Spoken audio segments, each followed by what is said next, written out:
We're here in Cambridgeshire at Tej's 2-bedroom cottage. Let's go inside and take a look.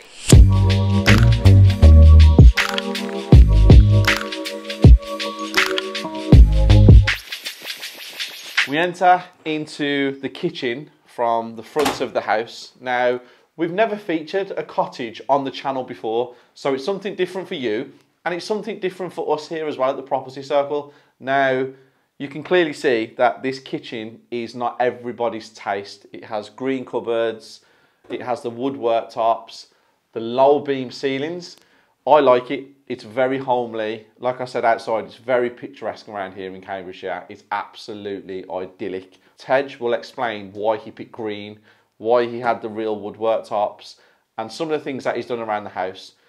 If we go this way, we go into a dining room, and I think it's a lounge as well. I think this room that I'm coming into now is the dining room. Carpets are brand new. He has the new radiators on the wall. They're all electric. And the one thing you can notice about this property is all the rooms are different levels, giving that cottage feel, basically. If we go over this side now, we come into the lounge. Again, freshly painted, new carpets. It's got a very homely feel to it. Even the doors, very cottagey, looks great. It's a lot bigger than you actually think it would be from the size outside. I really like it. It's a great property. Before I show you the bathroom, which again has some great features in there, I want to go outside, speak to Tej, ask him why he bought it, how he bought it, and what his plans for this property are. So let's go outside and have a chat with Tej.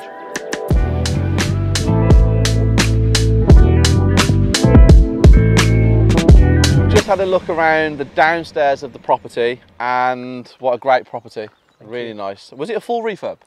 Everything was done. Back to brick or? Back to brick in a lot of places where we discovered some interesting things where there should be brick, just lots of stuff from a builder's van, you know, as you do in the 1800s. And when you purchased this property, you obviously came to view it. Why a cottage? What was the appealing thing that made you buy this? I love cottages. They're so cute. They're super. I think they're so nice to live in a village like this. There are new builds here, but people actually prefer the kind of old style cottages. I think they're better built than a lot of new builds. Yeah. And this has such a character charm that people have seen in the video. I kind of was just like, yeah, this is going to sell for, you know, slightly more than some normal houses because it's special. Okay. And when you went in there and you picked the kitchen, which is an unusual colour. Yes, it is, yeah. Very unusual colour. Did you go into it thinking cottage in your brain, or was you trying, because you mixed it with a bit of modern, because the bathroom's very modern. Yeah. The spotlights. Yep. So why green in the kitchen? Yeah, so my builders were like, Tej, this kitchen is so ugly, it's never going to sell. I was like, listen, guys, just... The main reason was, so it was a shaker kitchen because of the old cottage, so that's kind of linking back to that. But the green was because we're surrounded by green, and because it's a small space, as people have seen, I wanted to link the outside and the inside and kind of bring that greenery inside. Okay. But also, the front door originally on this house was green, and so was the back door, so it's kind of paying homage to what it would have been like, you know, X many years ago. And I think green, whilst it is not everyone's choice, is a quite traditional kind of older kind of colour in these cottages, so it just worked.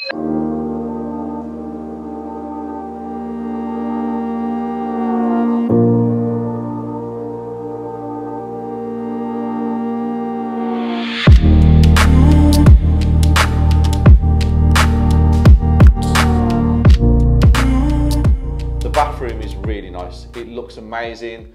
Spotlights, tiles everywhere. I think he's got gold accessories in here with the taps and stuff like that. Really nice. Sets it off because this doesn't match the feel of it being a cottage. I really do like it, even down to the white radiator that's on the wall. But for now, let's go and take a look upstairs. Now we're coming upstairs, and the room to my right is the smaller of the 2 bedrooms. Very cottagey, very small, sloping roof. But it has spotlights, which give it a bit more of a modern feel. I really like this house, genuinely, and I'm glad that we've done something like this on the channel. Let's go check out the master bedroom. Into the master bedroom, and as you can see, another level change in this property, but it adds to the character. This room is amazing, huge, a lot more spacious than the other bedroom. Now you've seen the inside, let's take a look at the outside. Duna, do your magic, please.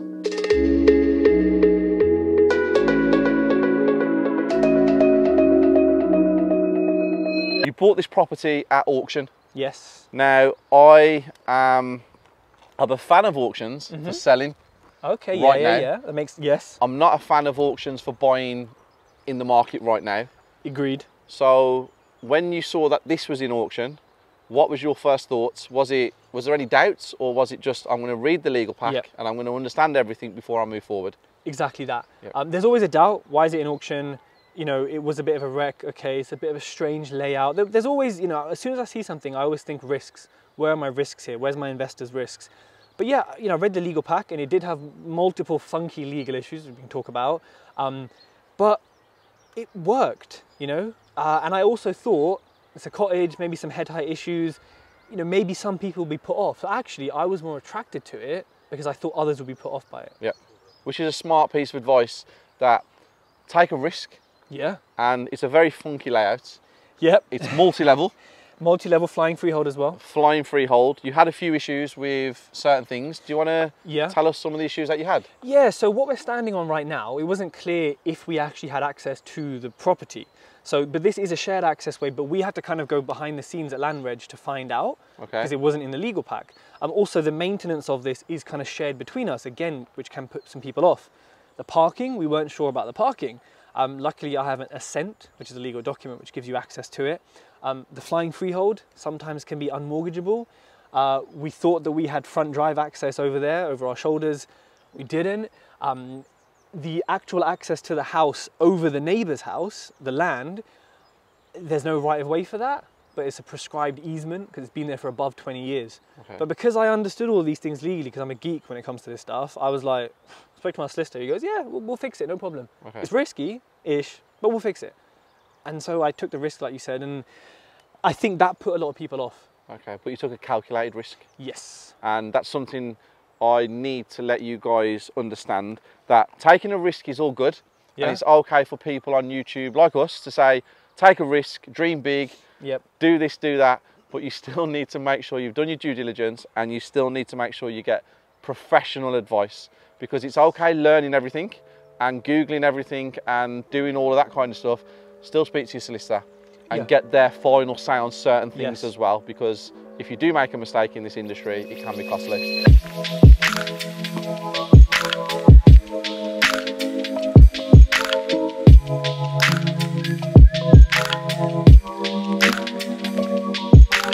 So the original plan was to sell it. It's a flip, it's designed as a flip, everything about it is flip. But you've changed your mind? I'm almost about to change my mind. Okay, can you explain why? So we've had 3 sales on it, they've all fallen through, all for various quite silly reasons that any one of us experienced developers would look at and say, this is ridiculous. Most first-time buyers with some sensibility, I think, you know, wouldn't be put off by it. But we're having some issues with the parking, in terms of, like, people are saying it's too small, even though, as we've demonstrated, it's actually got some decent space there. And in my spreadsheet, you know, I had it at a certain number. The sales have been even higher, but I've had a remortgage even higher. We can talk about the figures. And it's one of probably the best deals I've ever done on paper. And I'm thinking, as you know, property goes up every year, every month nowadays. It will rent, pulls all my money back out, gives me some profit. It's a tough decision, big chunk of cash or an asset for life. So I think I will refinance it. Okay, so let's go into the numbers. Purchase price. £141,000 plus about 9 grand of auction fees, stamp duty, administration fees, blah, blah, blah. Okay, and renovation costs? About £32,600. Okay, so you're all in for? Plus investor interest and council tax, which thank you to the council are charging 100% premium on. Okay. For thanking me for bringing the house back into use. So yeah, love the council. They're really nice people, aren't they? We love them, yeah, lovely. And so we're all in for about 200-ish. Okay. Obviously it goes up every month with the investor duration of the interest. Of course, yeah. And you've had a valuation done? Yes. And what's it come back at? The RICS mortgage valuation has come back at £290,000 clear. Okay, so if you do refinance it, explain the numbers to everyone, please. So if I refinance it, they'll give me 75% or less of the £290,000, which means essentially I pull all of my money back out, my investors' money, because it's none of my money. They get paid off, and I get £18,000 cash in my account because that's what's left over. So it's a no money left in, it's pulling money out, It'll cash flow 220, 250 a month.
So my only risk that I see for this is if anything goes wrong with this property. Yes. Because of the age, Yep. it's a cottage, where it is as well, the location. Yeah.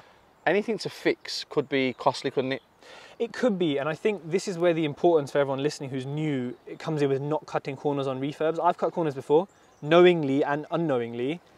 Every single time it's bit me in the arse and cost me. Here, it hasn't been done. I mean, when you walked around, you'd see, even though it's been empty, no heating, nothing. There's no mould. Nope. There's no ingress. Nope. It still seems exactly as it was when I'm presuming you renovated it. Yeah, pretty much. So for me, that's unusual, I think, actually, because a lot of properties will get a bit of mould, a bit of this. So how long's it been empty for?